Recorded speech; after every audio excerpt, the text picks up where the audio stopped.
Hello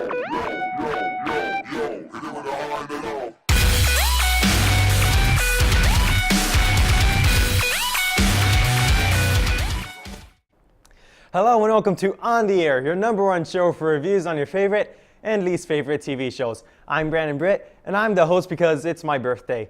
Today, I'll be taking a look at a show that aired between the golden ages and the dark ages of Cartoon Network, Chowder. I remember when this show was running, a lot of YouTube videos were made trashing this show along with Flapjack and Seeing Real. Everyone was still bitter about the changes being made on the channel, but nowadays people remember the show fondly. I am not one of those people. To the show's credit, there's nothing really wrong with it. The characters are likable, the show is pretty funny, and they used a lot of different mediums of animation. This was quite an ambitious show. It's about Chowder, a fat cat, bear, rabbit thing who is an apprentice aspiring to become a cook. But he really enjoys eating, which often gets in the way of his learning. The main problem I have with this show is the titular Chowder. My problem with him is that he was a complete idiot. He couldn't do anything right. He was always messing things up and annoying the other characters. The worst part about this, though, is that he wasn't always like this. In the pilot episode, The Froggy Apple Crumple Thumpkin, the kitchen gets an order for something called a Froggy Apple Crumple Thumpkin, which is an extremely tedious and complicated recipe. Chowder struggles with the recipe, but he does learn. I love this episode because he doesn't mess things up because of incurable idiocy. He messes up because he's ignorant to the art of cooking, and he actually learns. I think this would have created a much better dynamic than just another show about an idiot. That being said, there's nothing else really wrong with the show. Like I said, it has quality characters, good humor, and it looks great.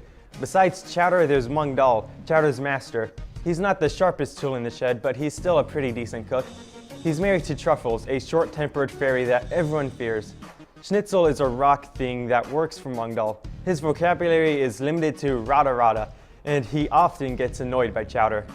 Gazpacho is a woolly mammoth that works at the farmer's market and gives Chowder advice.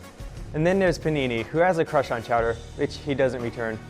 She's the apprentice of Miss Endive, the rival of Mung Dal. The world these characters are in is really cool. It's colorful without being too crazy with it all. And they have a lot of cool inventions and foods that can do special things. The design of the characters' clothing is my favorite part. The patterns are static, they aren't actually a part of their clothes. It looks really cool.